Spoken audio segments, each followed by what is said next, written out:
کہ آپ خیریت سے ہوں گے۔ ہماری دعا ہے کہ اللہ پاک آپ کو خیر و عافیت سے رکھے۔ پیارے دوستو، اگرچہ اسلام میں بلی حلال نہیں ہے، لیکن اس کو پاکیزہ اور طاہر حیوانات میں شمار کیا جاتا ہے۔ جو بلیاں کسی کی ملکیت نہ ہوں انہیں پالنے میں کوئی حرج نہیں۔ صحیح بخاری اور صحیح مسلم میں عبداللہ بن عمر سے حدیث ثابت ہے کہ رسول کریم صلی اللہ علیہ وسلم نے فرمایا، ایک عورت کو بلی کی وجہ سے عذاب دیا گیا۔ اس عورت نے بلی کو باندھ دیا حتیٰ کہ وہ مر گئی۔ وہ اسے نہ تو کھانے کے لیے کچھ دیتی اور نہ ہی پینے کے لیے، اور نہ ہی اسے چھوڑا کہ وہ زمین کے کیڑے مکوڑے کھائے، تو وہ عورت بلی کی وجہ سے آگ میں داخل ہو گئی۔ دوستو، آج کی ویڈیو میں ہم آپ کو یہ بتانے جا رہے ہیں کہ بلی کے بارے میں حضور اقدس صلی اللہ علیہ وسلم کا کیا فرمان ہے اور بلی کو پالنا کیسا ہے۔ اس کے علاوہ آپ کو بلیوں سے متعلق مزید معلومات بھی دیں گے۔ اس بارے میں جاننے کے لیے آپ سے التماس ہے کہ ویڈیو کو آخر تک ضرور دیکھیے گا۔ ہمارے پیارے دوستو، اگر آپ ہمارے چینل اسلامک ٹیچر کی ویڈیو پہلی بار دیکھ رہے ہیں اور ابھی تک آپ نے ہمارے چینل کو سبسکرائب نہیں کیا، تو ہماری آپ سے یہ گزارش ہے کہ آپ ہمارے چینل کو ضرور سبسکرائب کر لیں اور ساتھ ہی لگے بیل کے بٹن کو بھی پریس کر لیں، تاکہ آپ کے پاس فیوچر میں ہماری اپلوڈ ہونے والی مزید اسلامک اور معلوماتی ویڈیوز کا نوٹیفیکیشن بر وقت ملتا رہے۔ پیارے دوستو، کہتے ہیں کہ انسان نے بلی کو تقریباً 10,000 سال پہلے سدھایا، یعنی پالتو بنایا۔ بلی آج کے دور میں عام پالتو جانوروں میں سے ایک ہے۔ افریقی جنگلی بلیوں کی کئی اقسام کو پالتو بلی کے آباء و اجداد سمجھا جاتا ہے۔ یہ خیال کیا جاتا ہے کہ بلیوں کو پہلے پہل اس وجہ سے سدھایا گیا کہ یہ چوہے کھاتی تھیں، اور آج بھی جہاں اناج محفوظ کیا جاتا ہے اسی مقصد کے لیے پالی جاتی ہیں۔ بعد ازاں ان کو انسان کے دوست اور پالتو جانوروں کے طور پر بھی پالا جانے لگا۔ پالتو بلیوں کے جسم پر لمبے یا چھوٹے بال ہو سکتے ہیں، جس کی بنیاد پر ان کے اقسام اور نسلوں کا تعین کیا جاتا ہے۔ آئیے آپ کو وہ حدیث بتاتے ہیں جن میں بلی کے بارے میں ذکر موجود ہے۔ دوستو، روایات سے یہ بات ثابت ہے کہ بلی اگر کھانے میں سے کچھ کھا جائے یا پانی پی جائے تو وہ پلید اور نجس نہیں ہو جاتا، کیونکہ ابو داؤد وغیرہ میں حدیث ہے کہ ایک عورت نے حضرت عائشہ رضی اللہ تعالی عنہا کو ہریسہ بھیجا تو وہ نماز پڑھ رہی تھیں۔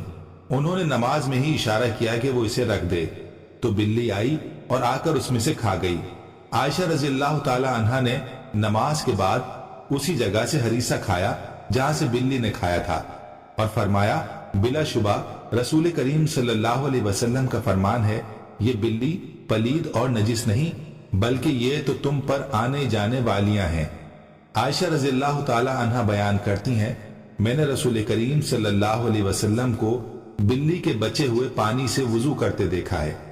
اسی طرح سے سنن ابن ماجہ اور امام بخاری رحمہ اللہ نے ایک روایت نقل کی ہے کہ کشبہ بن کعب بن مالک کی حدیث میں ہے کہ ابو قتادہ رضی اللہ تعالیٰ عنہ، یہ کشبہ کے سسر ہیں، ایک روز کشبہ کے پاس گھر آئے تو اس نے ان کے لیے ایک برتن میں وضو کے لیے پانی ڈالا، تو ایک بلی آئی اور اسے پینا چاہا، تو ابو قتادہ رضی اللہ تعالیٰ عنہ نے برتن کو بلی کی جانب ٹیڑھا کر دیا تاکہ وہ پی لے۔ کشبہ کہتی ہیں، تو آپ رضی اللہ تعالیٰ عنہ نے دیکھا کہ میں انہیں دیکھے جا رہی ہوں، تو وہ کہنے لگے، میری بھتیجی، کیا تم اس سے تعجب کر رہی ہو؟ کشبہ کہتی ہیں، میں نے کہا جی ہاں، تو انہوں نے کہا، نبی کریم صلی اللہ علیہ وسلم نے فرمایا، یہ نجس نہیں بلکہ یہ تم پر آنے جانے والی ہیں۔ دوستو، جہاں تک گھر میں بلی پالنے کا سوال ہے تو اس بارے میں فقہا کا کہنا ہے کہ گھر میں بلی رکھی جا سکتی ہے۔ ایسا کرنے میں کوئی حرج نہیں، کیونکہ بلی موذی جانور نہیں اور نہ ہی نجس ہے۔ ہر ایک کو یہ معلوم ہے کہ اس میں کوئی نقصان نہیں، بلکہ بلی گھر میں رکھنا فائدہ مند ہے، اس لیے کہ یہ گھر میں پیدا ہونے والے کیڑے مکوڑے اور سانپ و چوہے کھا جاتی ہے، اور نجس اس لیے نہیں کہ حدیث میں نبی کریم صلی اللہ علیہ وسلم نے اس کے نجس نہ ہونے کا بتلا دیا ہے۔ دوستو، اس طرح ابو ہریرہ رضی اللہ تعالیٰ عنہ کا یہ نام ہی اسی لیے رکھا گیا کہ وہ بلیوں پر رحم کرتے اور انہیں پالتے تھے، حتیٰ کہ وہ اس کنیت کے ساتھ ہی مشہور ہو گئے اور لوگ ان کا اصل نام ہی بھول گئے، حتیٰ کہ علماء کرام کا ان کے نام میں اتنا اختلاف ہوا کہ اس میں 30 کے قریب اقوال ہیں۔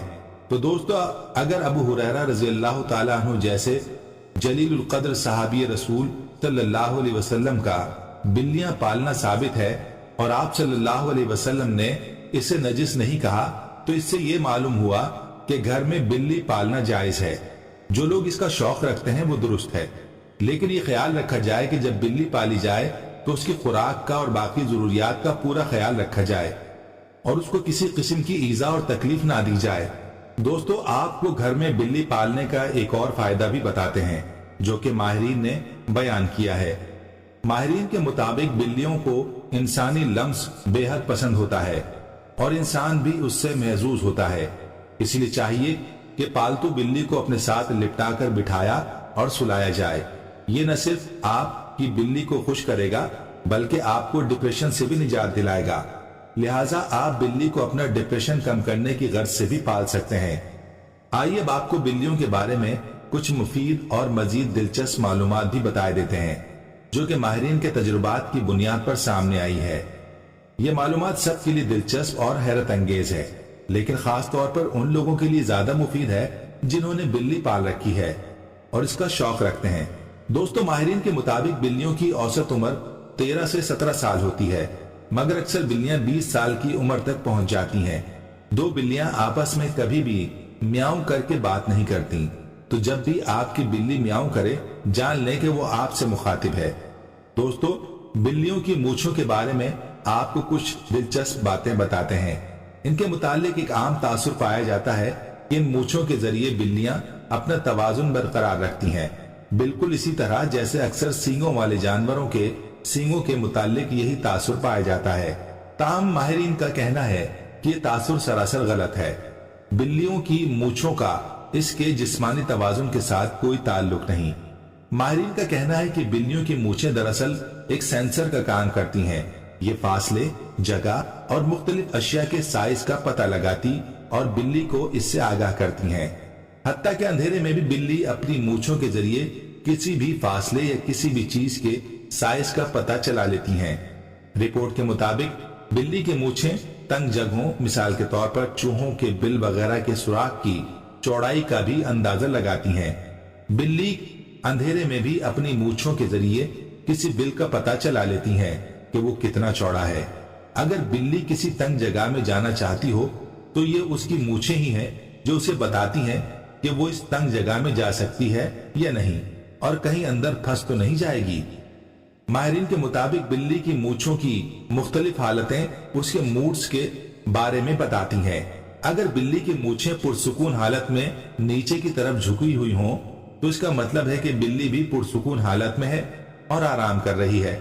اگر بلی کی مونچھیں دونوں اطراف میں تنی ہوئی ہوں تو اس کا مطلب ہے کہ بلی دفاعی پوزیشن میں ہے، وہ بہت غصے میں ہے یا کسی چیز سے ڈری ہوئی ہے۔ اور اگر بلی کی مونچھیں آگے کی طرف تنی ہوں تو اس کا مطلب ہے کہ بلی کسی تجسس میں مبتلا ہے، وہ کسی چیز کے شکار میں ہے یا کھیلنے کے موڈ میں ہے۔ ماہرین کا کہنا ہے کہ بلی کی مونچھیں چونکہ ایک باقاعدہ عضو ہے جو ان کے لیے سینسر کا کام کرتا ہے، چنانچہ کبھی بھی اس کی مونچھیں کاٹنی نہیں چاہیے۔ یہ بالکل ایسا ہی ہوگا جیسے آپ نے بلی کی آنکھیں نکال دی ہوں۔ پیارے دوستو ہم یہ امید کرتے ہیں کہ آپ کو ہماری آج کی یہ ویڈیو ضرور پسند آئی ہوگی۔ اگر آپ کو ہماری آج کی یہ ویڈیو پسند آئی ہے تو آپ سے گزارش کرتے ہیں کہ آپ ہمارے چینل اسلامک ٹیچر کو ضرور سبسکرائب کر لیں اور ساتھ ہی لگے بیل کے بٹن کو بھی پریس کر لیں تاکہ آپ کے پاس ہماری آنے والی مزید معلوماتی ویڈیوز کا نوٹیفیکیشن بر وقت ملتا رہے۔ سبسکرائب کے ساتھ ساتھ ہماری ویڈیوز کو لائک بھی کریں اور اپنی قیمتی رائے کا اظہار کمنٹس میں ضرور کریں۔ کمنٹس میں آپ اپنے سوالات بھی ہم تک پہنچا سکتے ہیں۔ اللہ تعالیٰ آپ کو اپنے حفظ و امان میں رکھے، آمین۔